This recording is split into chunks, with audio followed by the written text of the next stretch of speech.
This video introduces one of the key concepts of object-oriented programming, polymorphism, the ability of objects to share the same interface, but implemented in different ways. But before we get there, let's take a closer look at inheritance, since the two concepts are intimately related. Here we have created a basic household appliance class. Its constructor takes a single argument, the name of the appliance. This class has three simple methods. We can turn it on, turn it off, and get some information about it.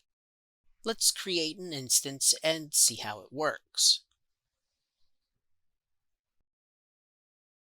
If we call the appliance's turn on method, we are alerted to the fact that our appliance is now on. And running appliance.getInfo will confirm this. We can turn our appliance off too, but that's about it. This appliance is basically an on-off switch. What if we want to add some more functionality to our appliances? Of course, we could modify our appliance class directly, but not all appliances have the same functions and characteristics. This is where inheritance comes in handy. With inheritance, we can write one or more appliance subclasses representing different kinds of appliances. By default, these subclasses have access to all the properties and methods of the parent class, but they are also able to overwrite or extend this functionality. Let's consider an example of a subclass. This toaster class is a subclass of appliance.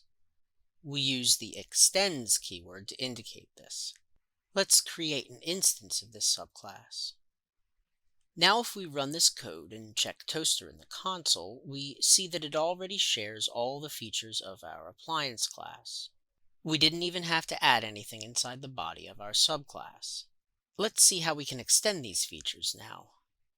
Toasters vary in the number of slices of bread that they can accommodate. So let's add a slice capacity argument to our constructor. First, we'll take the constructor function from our appliance class and just paste it inside of toaster. Now we can add the slice capacity argument and assign it to this. Oops, we must have done something wrong because there's an error. It says that we need to call the super constructor in derived class before accessing this or returning from derived constructor. Let's dissect this a bit. The super constructor refers to the keyword super, which provides a link to the parent class, in this case, appliance. The derived class refers to the toaster subclass. We are told that we must call super in our subclass before we access this or return from the derived constructor. Basically, this means that we need to call it immediately inside of that constructor. Of course, the constructor function inside the appliance parent class is expecting the name parameter, so we should pass it to super inside of the toaster class. And we won't need to do anything with this.name or this.isOn in the constructor of toaster anymore, since they are handled in the constructor of the parent class, which we're calling with the super keyword. Now let's create a toaster with a 2-slice capacity. If we run this code again and check toaster in the console, we'll see that the slice capacity property has been added.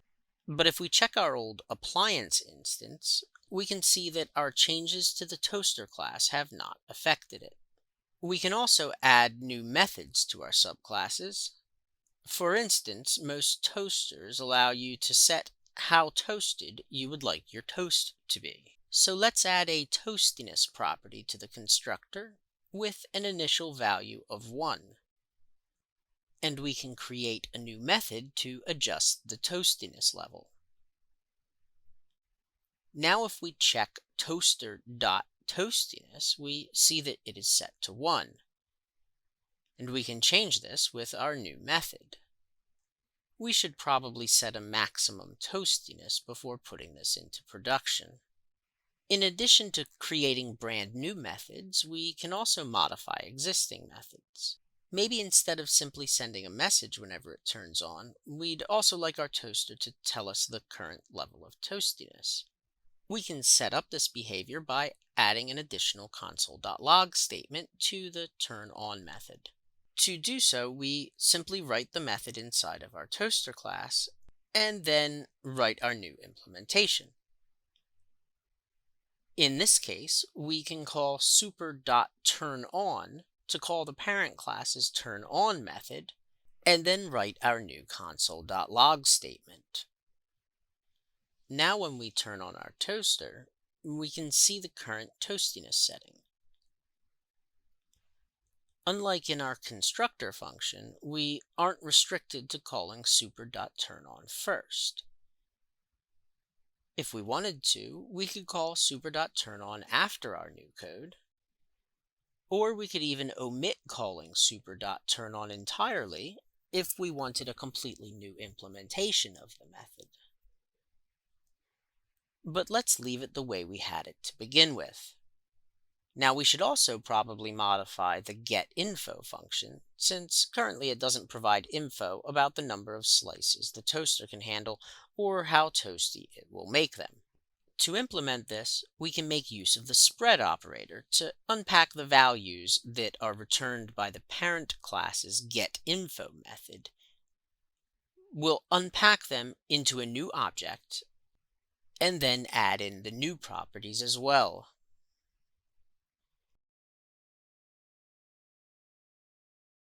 Now you have a pretty good idea of how to use inheritance and polymorphism to share and extend the functionality of your classes. With inheritance, we can build a collection of related classes that share, at least in part, the same interface. For instance, the interface of our appliance class, the turn_on, turn_off, and getInfo methods, form the core of our toaster class's interface as well. But these shared methods have different effects when used on different classes, because we have implemented them differently. This is polymorphism, which is what makes inheritance such a useful technique in object-oriented programming.